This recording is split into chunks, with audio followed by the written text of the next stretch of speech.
Praise the lord. ప్రియమైన దేవుని బిడ్డలారా, దైవ సేవకులారా, నా ఫేస్బుక్, యూట్యూబ్, వాట్సాప్ ఫ్రెండ్స్ అని మీ అందరికీ కూడా నాకు హృదయపూర్వకమైన ధన్యవాదాలు చెల్లించుకుంటున్నాను. ప్రియమైన దేవుని బిడ్డలారా, మనం దేవుని యొక్క వాక్యం ఏమని మాట్లాడుకుంటున్నామో మనందరికీ తెలుసు. కొన్ని చెట్ల కోసం మాట్లాడుకుంటున్నాం, అందులో అంజరపు చెట్టు తెలుసుకున్నాం, ఒలివ చెట్టు కోసం మనం మాట్లాడుకుంటున్నాం. అదే రీతిగా మనం టైం వేస్ట్ చేయకుండా మీరు వింటున్నారు కాబట్టి ఇంకా అర్థమైపోతుంది. ఇంకా ప్రతిసారి చిన్నపిల్లలకి గోరు ముద్దలు పెట్టి చెప్పినట్టు చెప్పవలసిన అవసరం లేదు. కాబట్టి ప్రియమైన దేవుని బిడ్డలారా, అక్కడ మనం ఏమని చూసుకున్నాం, నేను దేవుని మందిరంలో, ఎవరంటున్నారు? దావీదు అన్నారు, నేను దేవుని మందిరంలో పచ్చని ఒలివ చెట్టు వలె ఉన్నాను అని అంటున్నాడు. అందుకని నేను మందిరం యొక్క స్వభావాల కోసం, కొన్ని లక్షణాల కోసం, కొన్ని వివరాల కోసం ఆ క్షణాన నేను ఆ రోజు అలా వివరించి చెప్పడం అనేది జరిగింది తప్ప వ్యక్తిగత విషయాలైతే కాదని కూడా నేను మీతో హెచ్చరించడం, అదే చెప్పడం అనేది జరిగింది. కాబట్టి ప్రియమైన దేవుని బిడ్డలారా, ఇంకొక విషయం కూడా ఇప్పుడు మనం చూసుకొని ఇంకో వాక్యం కొంచెం ముందుకెళ్దాం. అది ఏంటంటే ప్రియమైన దేవుని బిడ్డలారా, ఇప్పుడు ఒలివ చెట్టు అనేది కూడా ఏం చెప్పాను, ఆకాశ పక్షులు గూడు కట్టుకొని ఎంతగా ఉంటుందని కూడా నేను చెప్పాను. నేను అనుకుంటున్నాను, ఒలివ చెట్టు అంటే మన ఇంట్లో వాడుకుంటాం కదా, ఆవ గింజలు, అదేమో అనుకుంటున్నాను ప్రియమైన దేవుని బిడ్డలారా. ఆ చెట్టు కూడా అంత విస్తారంగా ఎదుగుతుంది. అంటే మీ దృష్టిలో పొడుగ్గా ఏ చెట్టు ఉంటే ఆ చెట్టు అన్నిటికి ఉపయోగించేస్తారా? పొడుగ్గా తాడి చెట్టు ఉంటుంది, దాని మాత్రాన అది ఇంకో చెట్టుతో అంటగట్టేస్తారా? పొడుగు చెట్లు, పొట్టి చెట్లు చాలా ఉంటాయి కదా అని మీరు అనుకోవచ్చు. కానీ నేను అనుకుంటున్నాను, మీరు అనుకోవద్దులే, మీరు అనొచ్చు, మీరే అనుకోండి, మేము అనుకోమని. కాబట్టి ప్రియమైన దేవుని బిడ్డలారా, ఒలివ చెట్టు ఏంటో తెలుసా? ఒక చెట్టు కాదు, ఒలివ చెట్టు ఒక ఇది కాదు. ఇంకొంచెం మనం ముందుకు వెళితే మధ్యాహ్నము, నేను ఈరోజు మధ్యాహ్నమో నిన్న మధ్యాహ్నమో మర్చిపోయాను, నేను కొంచెం బైబిల్ చదివినప్పుడు నాకు చాలా ఆశ్చర్యం వేస్తూ ఉంటుంది. ఒక్కొక్క విషయాన్ని నేను ఏదైతే లెసన్ కింద మీకు ఇలాగా పాఠం కింద, అదే ప్రసంగ రూపంలో నేను చెప్తున్నానో, ఆ యొక్క విషయాలకు సంబంధించి ఎక్కడన్నా ఏదన్నా వాక్యం మర్చిపోతే కనుక దేవుడు టక్మని ఆ వాక్యాన్ని నా కళ్ళ ముందు పెడతాడు. ప్రియమైన దేవుని బిడ్డలారా, అది మీకు అబద్ధం, నాకు నిజం. అంటే దేవుడు వచ్చి వేళ్ళతో తీసి ఆ బైబిల్ చూపించి ఆ వచ్చిన అధ్యాయం చూపిస్తారా అని మీరు అనొచ్చు. మరీ అంత వెటకారంగా మాట్లాడక్కర్లేదు. కానీ కొంతమంది ఇలా వెటకారంగా దేవుడి కొరకు, దేవుని ప్రార్థన కొరకు కూడా వెటకారంగా ఎగతాళిగా మాట్లాడేవారు కూడా చాలామంది ఉన్నారు. లేరని నేను అనట్లేదు, చాలామంది ఉన్నారనమాట. అంటే మీరు అంత టైపా, ఆ గొప్ప. కానీ విమర్శించే వాళ్ళు ఎక్కువైపోతారు, వినేవాళ్ళు తక్కువని విమర్శించే వాళ్ళు ఎక్కువైపోతారు. వినేవాళ్ళు నిజంగా విమర్శించరు. వాళ్ళకి కావాల్సిన మంచి ఏదో వాళ్ళు తీసుకుంటారు, నచ్చని ఏదో పక్కన పడతారు, అయిపోయాక స్టాప్ చేసి పడేస్తారు, అంతే. అది ఒక మంచి స్వభావమైన లక్షణం కలిగిన, మంచి బుద్ధి కలిగిన వాళ్ళు చేసిన వారి పని అనమాట అది. అంటే నేను చదువుతుండగా ఆ అధ్యాయము, ఆ వచనం నా కళ్ళ ముందు అలా పడింది. అది కూడా నేను అండర్లైన్ చేసుకున్నాను. సేమ్ దీనికి సంబంధించి వచ్చింది. పోనీ వచ్చిన ప్రసంగం, వచ్చిన అధ్యాయాలు, వచ్చినము మామూలు విషయమా? దాంట్లో నిజంగా నేను చదివినప్పుడు ఎంత డెప్త్ ఉందంటే ప్రియమైన దేవుని బిడ్డలారా, ఏదో తవ్వుకుంటూ వెళ్తే ఏదో ఒకటి కనబడుతుంది, బంగారం బయటపడుతుంది అన్నట్టుగా, అలాగా నేను చదువుకున్నప్పుడు ఎక్కడెక్కడియో ఒక్కసారి నా మైండ్లోకి దేవుడు అలా రప్పించేశాడు. అసలు నేను అనుకున్నాను, ఇంక ఈ వాక్యం చెప్పేసి ఇంక ఫినిష్ చేసేసి ఎప్పుడో యెహోషువ దగ్గర మొదలుపెట్టాం, అక్కడి నుంచి ఇంకెక్కడికో వెళ్ళిపోయాం. ఒక్క వచనం వచ్చింది, ఒక్క లైన్ వచ్చిందంటే అందులోంచి మళ్ళీ ఇంకా బోల్డ్ ప్రసంగాలు వచ్చేస్తున్నాయి. ఒక్క లైన్ నుంచే ఎన్నో ప్రసంగాలు వచ్చేస్తున్నాయి. అలాగా ఎన్నోసార్లు నేను మీకు చెప్పడం జరిగింది. ఇంకొక ప్రసంగం మొదలు పెడదామని తడుకు ఇంకొక లైన్ కలుస్తుంది, ఆ లైన్ నుంచి ఇంకో ప్రసంగం. ఇక్కడ మనం దానికోసం మొదలు పెట్టుకున్నాం. హిజ్కియా రాజు వచ్చాడు, హిజ్కియా రాజు దగ్గర ఏమొచ్చింది, అంజూరపు చెట్టు, అంజూరపకాయలు వచ్చింది. ఇంకా అక్కడి నుంచి ఏమొచ్చింది, అక్కడ అయిపోయింది యెహోషువ పని అయిపోయింది, అక్కడ చాప్టర్ క్లోజ్ అయిపోయింది అనుకున్నాను. కానీ మళ్ళీ తర్వాత ఇందులోకి ఎంటర్ అయ్యాం. సరే అదే ఇదైంది అనుకొచ్చి ఒక చెట్టు ఏదో జరుపు చెట్టు అయిపోయింది, ఆ కాయల విషయం అయిపోయింది, వదిలేచ్చు కదా. మళ్ళీ ఒలివకాయలు, మళ్ళీ అది చెట్టే కదా, మరి అది వివరించుకోవాలి కదా. ఇలాగ అక్కడికి వచ్చాం. అక్కడి నుంచి చదువుతుండగా అసలు ఒలివ చెట్టు కోసం ఉన్న అద్భుతకరమైన విషయం, ఆ యొక్క మ్యాటర్ చదువుతుంటే నిజంగా ప్రియమైన దేవుని బిడ్డలారా, అక్కడ నాకు తగిలింది చిన్న లైనే, చిన్న అధ్యాయమే, చిన్న వచనమే. కానీ అక్కడ నుంచి నేను చదివింది ఎక్కడ అనుకున్నారు, యోహాను సువార్తలో చదివాను. అంటే నూతన నిబంధనలు చదివాను. మళ్ళీ వెనక్కి వచ్చాను పాత నిబంధనకి. నన్ను మళ్ళీ వెనక్కి తీసుకొచ్చేది దేవుడు అని అంటే ఒకసారి మీరు ఆలోచించండి. మీరు చెప్పేస్తే బాగుంటుందేమో, చెప్పకపోయినా బాగుంటుందేమో కానీ అటు ఇటు కాకుండా చెప్తుంటే ఏదేదోలా ఉంది, మాకు కొంచెం టెన్షన్ కానీ మీరు అనుకోవచ్చు. ఇందులో టెన్షన్ ఏముందని కూడా మీరు అనుకోవచ్చు. అసలు ఏమై ఉంటుందని అది కూడా అనుకోవచ్చు. చెప్పాక వింటాం కదా అని కూడా అనుకోవచ్చు. ఇక మీ ఆలోచన ఏ రకంగానైనా మీరు తీసుకోవచ్చు, అది మీ ఇష్టం. కానీ ఇక్కడ నుంచి ఈ ప్రసంగం కొంచెం కొన్ని రోజుల ముందుకు వెళ్తుంది. ఎందుకంటే నేను ఖచ్చితంగా చెప్తున్నాను కదా, రోజులు అంటే నేను చెప్పలేను. ఇంకా నా ప్రసంగాలన్నీ నెలలు దాటుతూనే ఉంటాయని మీకు తెలుసు. కాబట్టి ప్రియమైన దేవుని బిడ్డలారా, ఇక్కడ వచ్చి చూసుకోవచ్చు. ఇప్పుడు ఒక విషయం చెప్పబోతున్నాను. అదేంటంటే, ఒలివ చెట్టు అంటే ఏంటది? నేను చెప్పాను కదా నాకు స్టార్టింగ్ ప్రాబ్లం ఉందని. ఫస్ట్ కానీ సెంటర్ కానీ లాస్ట్ కానీ ఒలివ చెట్టు అంటే ఏంటో తెలుసా? ఒలివ దుష్టుడు చూసారా, మాట ముందుకు రానివ్వట్లేదు నాకు. సరిగ్గా బ్రెయిన్ మీదే పట్టుకుంటాడు. అడవి అమ్మేన్ అదేంటో తెలుసా? ఒలివ చెట్టు కాదు, చెట్టే. చెట్లు ఎక్కడుంటాయి? అడవిలో ఉంటాయి, ఇంట్లో ఉంటాయి. ఎక్కడ ఉంటాయి? మన ఇంట్లో పెంచుకున్నది పెద్ద చెట్టు అయితే, ఒక యాప చెట్టు అయితే దాన్ని చెట్టు అనే అంటాం. మామిడి చెట్టు అయితే చెట్టు అని అంటాం. అంత మాత్రాన అది అడవిలో ఉన్నంత మాత్రాన చెట్టు అయిపోయి అడవి అయిపోయి ఎక్కడున్నంత మాత్రాన ఇది అవుతుంది. కానీ ఈ ఒలివ తోట అనేది ఉంది, తోట అని కూడా. కానీ ఆ ఒలివ చెట్టు అనేది ఏంటో తెలుసా? అడవి. ఒలివ చెట్టుల అడవి. అద్భుతకరమైన విషయాలు ఇందులో దాచబడి ఉన్నాయి. ఇక్కడ ఏంటో తెలుసా? పెద్ద వికారమైన అడవి. ఇక్కడ ఎన్ని పోల్చబడి ఉన్నాయి. ఒక విశ్వాసానికి పోల్చబడింది, ఒక మనిషికి పోల్చబడింది, ఒక నిరీక్షణకు పోల్చబడింది, మనిషి యొక్క ఎదుగుదలకి పోల్చబడి ఉంది. అందులో తైలానికి సంబంధించి పోల్చబడింది. ఆ కొమ్మ తీసుకెళ్ళి ఇంకో చోట వేస్తే ఆ నీళ్ళు భద్రంగా మరి ఇంకో చోట ఉంది. బోల్డ్ అద్భుతకరమైన విషయాలు ఇక్కడ దాచబడి ఉన్నాయి. అదేంటో తెలుసా? అడవి. ఒలివ చెట్టుల అడవి అన్నమాట. అడవి. ఇంట్లో కాసే చెట్టు, అక్కడ కాసే చెట్టు, అది వస్తే రేపటి నుంచి అన్నీ వచ్చేస్తాయి. కానీ ప్రియమైన దేవుని బిడ్డలారా, అది యొక్క విశ్వాసానికి గొప్పగా పోల్చబడి ఉంది. మనిషి యొక్క గర్వానికి పోల్చబడి ఉంది. మనిషి యొక్క అహంకారానికి, అతిశయానికి పోల్చబడి ఉంది. ఆ ఒలివ చెట్టు నూనెకి పోల్చబడి ఉంది. ఆ ఒలివ చెట్టు తైలానికి పోల్చబడి ఉంది. ఆ ఒలివ చెట్టు స్వస్థతకు పోల్చబడి ఉంది. ఆ ఒలివ చెట్టు వాటర్లో కొమ్మ ఈడ్చి వేస్తే అది మధురంగా మారే. అసలు ఎన్ని అద్భుతాలు అందులో దాచబడినంటే అది ఒక భయంకరమైన అడవి. ఒలివ చెట్టుల అడవి. ఆకాశ పక్షులు గూడు కట్టుకునేంత విస్తారంగా ఇది ఎంత గడివి. ఆకాశ పక్షులు అంటే పక్షులు అక్కడ తిరుగుతాయి, ఆకాశంలో తిరుగుతాయి. అంత ఎత్తుగా మొలిచినంత ఒక గొప్ప చెట్టు ఈ యొక్క ఒలివల చెట్టు ఉంది. అంజూరపు చెట్టు కన్నా ఎక్కువ శ్రేష్టత కలిగినది ఈ ఒలివ చెట్టు. ఈ ఒలివ నూనె స్వస్థతకు ఉపయోగపడుతుంది. అంజూరపు కాయలు కూడా స్వస్థతకు ఉపయోగపడతాయి. అంత అద్భుతకరమైన చెట్టు అదేంటో తెలుసా? అడవి అన్నమాట. అడవి చెట్లలో ఉంది. దానితో గనక ఒక వేరు తీసుకెళ్ళి సారం కడితే ఒక వేరు అంటు కట్టబడితే అది కూడా అద్భుతకరమైన చెట్టు అయిపోద్ది. అంటే అందులో అంత సారవంతం దాగి ఉందని కూడా గొప్ప అర్థాన్ని ఇస్తుంది. అందులో ఏముందంటే గొప్ప అర్థాన్ని ఇస్తుంది. సరే, నాకన్నా ఎక్కువ కంగారు మీకు ఉన్నట్టుగా ఉంది. ఒక్కసారి ఆ కంగారు ఏంటో మనం తీర్చుకుందాం. చూడండి, వినండి. రోమా 11:17 రోమా 11:17 చదువుతున్నాను. అయితే కొమ్మలలో కొన్ని విరిచి వేయబడి అడవి ఒలివ కొమ్మయ్యై. చూసారా ప్రియమైన దేవుని బిడ్డలారా?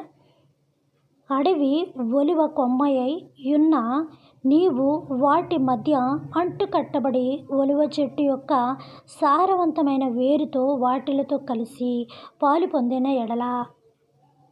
చూసారా ప్రియమైన దేవుని బిడ్డలారా, ఎంత అద్భుతకరంగా ఉందో? అడవి చెట్టు అంటే అడవిలో ఉన్న ఒక మహావృక్షం. అంత పెద్దగా ఉన్నదేనంటే మహావృక్షం కాదా? ఒక విధంగా చూడాలంటే మర్రి చెట్టు అనుకోవచ్చు. మర్రి చెట్టు భూమిలో పాకుతూ ఉంటుంది, అది పైకి పాకుతూ ఉంటుంది. ఆ చెట్టు చాలా పెద్దగా ఉంటాయి.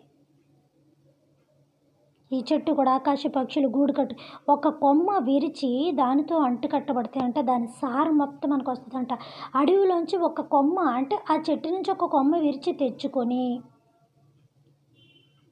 పూర్వం రోజుల్లోని ఇలాగే మహర్షులు అడవిలోకి వెళ్ళి ఈ ఆకులు అలములు వాళ్ళకి తెలుసు, వైద్య శాస్త్రం అంతా వాళ్ళకి తెలుసు కాబట్టి ఇలాంటి ఆకులు అలములు కొమ్మలు రెమ్మలు తీసుకొచ్చి వాటిని ఎండబెట్టి వాటిని సువర్ణం కింద చేసి రాతి బండల్లో వాటిని పొడుం చేసి ఇలాగ వచ్చిన అడవి మనుషులకి కానీ ఇలాంటి ప్రజలకి కానీ గిరిజన ప్రజలకి కానీ అడవి మనుషులకి కానీ అంటే వైద్యం తెలియని ఆ టైంలోని ఇవే వాళ్ళకి వైద్యాలు అయి ఉన్నాయన్నమాట. ఇలాంటి వాళ్ళందరికీ రాజులకైనాను అడవి మనుషులకి ఏంటి వాళ్ళకేంటి రాజులకైనా కూడా రాజ్య వైద్యులు అంటే రాజ్యానికి సంబంధించిన ట్రీట్మెంట్ రాజ్యానికి బయటికి సంబంధించిన వాళ్ళు బయటకుంటారు. ఇప్పుడు కొంచెం బాగా డబ్బున్నోళ్ళు, ఇప్పుడు డబ్బులు లేని వాళ్ళే ప్రైవేట్ హాస్పిటల్కి వెళ్తున్నారు. ఇక బాగా ఒక ఉన్నతమైన స్థాయిలో చెప్పుకోగలిగిన సీఎంలు పిఎంలు వాళ్ళు ప్రైవేట్ హాస్పిటల్కి వస్తారా? గవర్నమెంట్ హాస్పిటల్కి వెళతారా? వెళ్ళరు. వాళ్ళు ప్రైవేట్ హాస్పిటల్లోని చాలా సూపర్ స్పెషాలిటీ హాస్పిటల్ కలిగి మంచి ట్రీట్మెంట్ అందించగలిగిన చోట్లకి ఎన్ని వేల రూపాయలైనా ఖర్చు పెట్టి వాళ్ళ బాడీలో ఏమైనా ప్రాబ్లం ఉంటే దాన్ని ఏం చేసుకుంటారు? నయం చేసుకోవడానికి వాళ్ళు ప్రయత్నిస్తూ ఉంటారు. అలాగా గొప్పవాళ్ళకు ఉండే వైద్యం గొప్పవాళ్ళకు ఉంది, పేదవాళ్ళకు ఉండే వైద్యం పేదవాళ్ళకు ఉంది. పేదవాళ్ళు కూడా గొప్ప వైద్యం చేయించుకోవచ్చు, కాకపోతే దానికి తగ్గట్టుగా ఖర్చు పెట్టాలి. ట్రీట్మెంట్కి అంత ఖర్చు పెట్టేవాళ్ళు ఉంటారు, ఉండకపోవచ్చు. కాబట్టి ప్రియమైన దేవుని బిడ్డలారా, అప్పుడు ఈ యొక్క రాజు వైద్యులు ఏం చేసేవారంటే ఇలాగే అన్నీ తెచ్చి వీటితోటి స్వస్థత ఇచ్చేసారు. చెప్పాను కదా, అంజూరపు కాయ కట్టగానే ఆ యొక్క క్యాన్సర్ లాంటి పుండు తగ్గిపోయి 3 రోజులకి ఏంటంటే కాయలో ఎంత పవర్ ఉందో చూడండి. దేవుడు పవర్ తక్కువ పెట్టేసి కాయల్లో పవర్ ఎక్కువ పెట్టేసి చెట్టులో అలా చూడద్దు బాబు, మీకు పుణ్యం. సృష్టికర్తను మరిచి సృష్టిని పూజించుట తగునా అన్నట్టు ఉంటుంది. దేవుడు జీవం కలిగిన వాడు కాబట్టి చచ్చిపోయిన మళ్ళీ 100 సార్లు చెప్తున్నాను, చచ్చిపోయిన నిర్జీవమే జీవం లేని లాజరుకి జీవాన్ని ఇచ్చాడు. దేవుడు సారం కలిగిన వాడు కాబట్టి ఆయన మాట ప్రభావం కలిగింది కాబట్టి ఆ ప్రభావం ఆయనలో తాకింది. మరి రక్తస్రావణం స్త్రీలో తాకింది. ఇవి గుర్తుపెట్టుకోండి. కొమ్మల్ని రెమ్మల్ని కాయల్ని పువ్వుల్ని దయచేసి వాటికి ప్రాధాన్యత ఇవ్వద్దు. దేవుడు సృష్టించాడు. ఒక విధంగా మనం చూసుకుంటే కోనేరు దగ్గరికి వెళ్దాం ఒకసారి. ఈ విషయాన్ని ఇక్కడ పక్కన పెట్టి కోనేరు దగ్గరికి వెళ్దాం.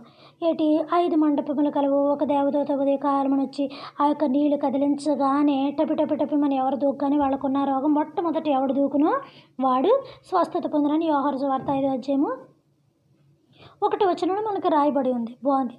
ఇప్పుడు నీళ్లు గొప్పయా? నీటిలో స్వస్థత ఉందా? నీటిలో స్వస్థత ఎప్పుడు వచ్చింది? ఒక దేవదూత వచ్చాక నీళ్లు కదిలించాక పడింది. అంటే దేవదూతలో ఉంది స్వస్థత. దేవదూతలో ఉందా? మరి దేవదూత కదండి వచ్చి నీళ్లు కదిలించింది కదండి. బాగుంది, మంచిది. మరదా దేవదూతను పంపించిన దేవుడు, ఆ దేవదూతను పుట్టించిన దేవుడు, ఆ దేవదూతకి సారాన్ని స్వస్థతనిచ్చిన దేవుడు, ఆ నీళ్లు కదపగానే నీటిలోకి ప్రభావం రప్పించేసిన దేవుడు. ఈయన ఒట్టివాడు. ఇవన్నీ గట్టివి, అన్నీ ఒట్టి మెల్లాలే, ఒట్టుకుండలే, మనకి గట్టుకుండలు ఏం లేవు. ఇంతకీ మనం ఒట్టుకుండాని మనం మర్చిపోతున్నాం. మన పాత్ర ఏంటి అన్నది మనం మర్చిపోతున్నాం. మన పాత్రలో దేవుని యొక్క పదార్థాల చేత ఎన్ని ఆటల చేత మనం నింపబడి ఉన్నాం. ఒక పాత్రలో చాలా కాయగూరలు వేసి వండొచ్చు. ఒక పాత్రలో చాలా కాయగూరలు వేయచ్చు. అన్ని కాయగూరలు ముక్కలు కట్ చేసి వేసి వండితే అది ఒక కర్రీ చేసి ఇస్తుంది మనకి. మంచి హీట్ మంట పెట్టిస్తే ఒక కర్రీ చేసి చక్కగా మనకి ఇస్తుంది. ఇప్పుడు పాత్ర గొప్పదనుకోవాలా? అన్నట్లు వండి పెట్టిన పాత్ర గొప్పదనుకోవాలా? నేను వండిచ్చాను కదా అని మంట అంటుంది మంట గొప్పదనుకోవాలా? అసలు మీరు మంట ఉండి నువ్వు అన్నీ ఉండి మేము లేకపోతే మీకు మీ గొప్ప ఏముంది, మేమే గొప్పలని ఈ ముక్కలన్నీ కలబడి గొడవాడాలా? దేని గొప్ప అనాలి? ఇవన్నీ ఒక కుండ తెచ్చి ఒక కుండలో కాయగూర ముక్కలన్నీ కట్ చేసి వేసి దానికి తగ్గ సాల్ట్ వేసి దానికి తగ్గ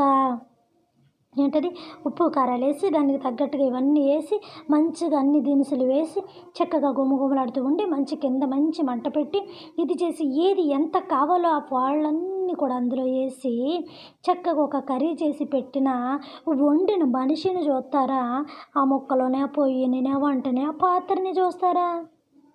అవన్నీ గొప్ప అయితే ఇవన్నీ కష్టపడి చేసిన ఆ వంటోడు ఎంత గొప్పవాడు? అసలు వంట అతను ఎంత గొప్పవాడని అడుగుతున్నాను. ఇంట్లో స్త్రీ కూడా అంతే గొప్పది. ఇవన్నీ చేసి పెట్టినందుకు. ఆమె ఆ ఇంటికి సృష్టికర్త, బిడ్డలకి భార్యకి ఆ భర్త సృష్టికర్త, మనందరికీ దేవుడు సృష్టికర్త.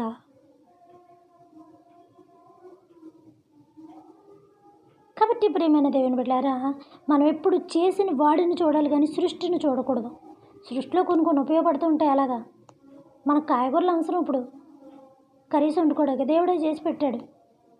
రోజు వచ్చి దేవుడు దేవదూతల ద్వారా ఇంటింటికి ఒక బ్యాగ్ ఒక్కొక్క కవర్ పంపిస్తారా? అట్లా ఉండదు కదా. కాబట్టి ప్రియమైన దేవుని బిడ్డలారా, ఏముంది? ఒలివ చెట్టు ఎక్కడుంది? అడవిలో ఉంది. అడవి కొమ్మను ఒక విరిచినట్టు.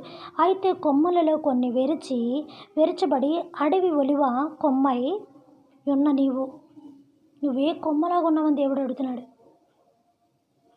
నువ్వు ఏ కొమ్మతో అంటుకట్టబడి ఉన్నావు అని దేవుడు మాట్లాడుతున్నాడు. అడవి ఒలివ కొమ్మై ఉన్న నీవు వాటి మధ్య నాటబడిన ఒలివ చెట్టు యొక్క సారవంతమైన వేరుతో నీవు నాటబడి ఉన్నావా అన్నట్టుగా దేవుడు ఎంత అద్భుతంగా ఇక్కడ మాట్లాడుతున్నాడు చూడండి. వాటితో కలిసి పాలు పొందేదారు. కిందకి ఇంకా ఉంది మ్యాటర్, చదవగలగాని. చెట్టు ఏంటో తెలిసి, చెట్టు ఒలివ చెట్టు ఎక్కడుందో తెలుసా? అడవిలో ఉంది.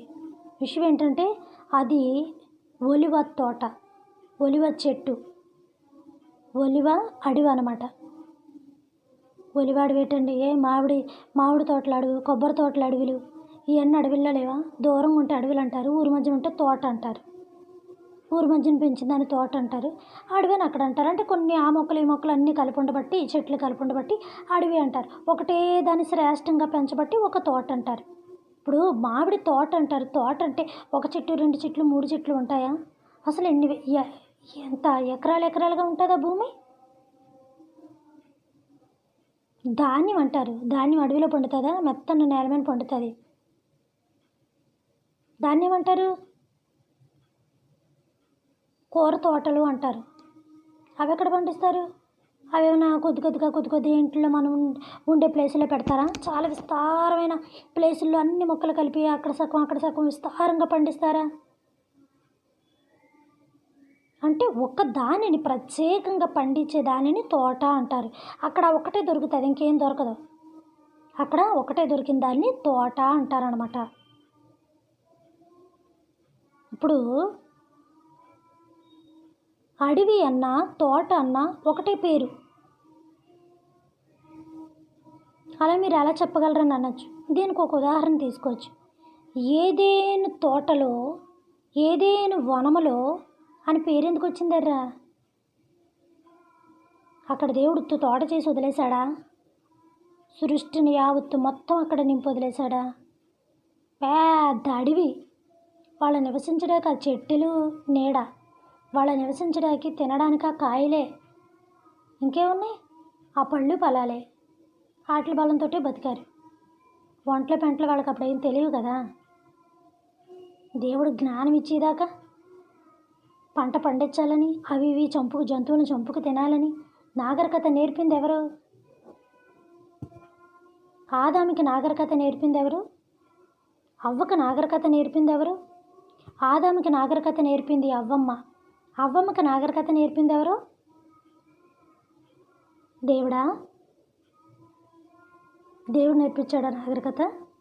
ఈ పాటికి మీ మైండ్లోకి వచ్చేసి ఉంటుంది. వచ్చేది. బైబిల్ వింటున్నారు కదా, దైవజనులు అనేక వాక్యాలు చెప్తున్నారు కాబట్టి మా మైండ్లోకి వచ్చేస్తాయి టక్ మని. ఆ అవ్వమ్మకి నాగరికత నేర్పింది ఎవరు? ఆదాముకి నాగరికత నేర్పింది. అయితే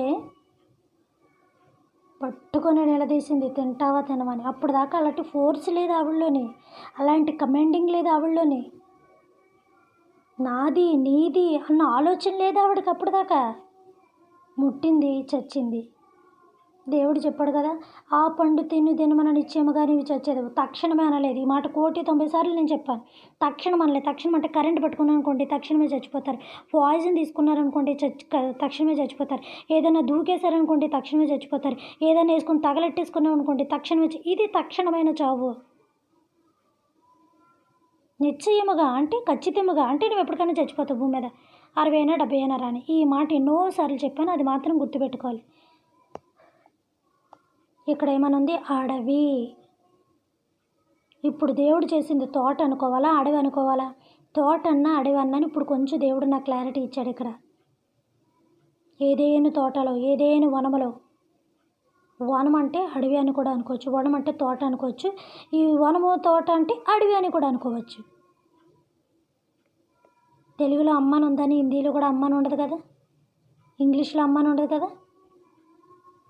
అర్థం ఒకటే, భావం ఒకటే, పదాలు బట్టి ఆ యొక్క పదం మారుతూ ఉంటుంది. ఇంగ్లీష్లో మమ్మీ అవుతుంది, తెలుగులో అమ్మ అవుతుంది, హిందీలో మాత అవుతుంది. ఇలాగా ఆ యొక్క భాషను బట్టి ఆ పదజాలం మారుతూ ఉంటుంది. ప్రియమైన దేవుని బిడ్డలారా, రేపు మాట్లాడుకోవచ్చు మీతో విషయాలు. పరలోకమందున్న మా తండ్రి, మీ నామం పరిశుద్ధపరచబడును గాక, మీ రాజ్యం వచ్చును గాక, మీ చిత్తము పరలోకమందున నెరవేరినట్లు భూమి యందును నెరవేరును గాక. మనదిన ఆహారం నేడు మాకు దయచేయమయ్యా. మా భువనస్థల అపరాధములను మేము క్షమించిన ప్రకారము మా అపరాధాలు మీరు క్షమించండి తండ్రి. మమ్మల్ని శోధన చెక్క అక్కడిని తప్పించము నాయన. రాజ్యము, శక్తి, మహిమ నిరంతరం మీరే ఉన్నారు తండ్రి. ఆమె దేవుడు మన దీవించి ఆశీర్వదించును గాక. Good night.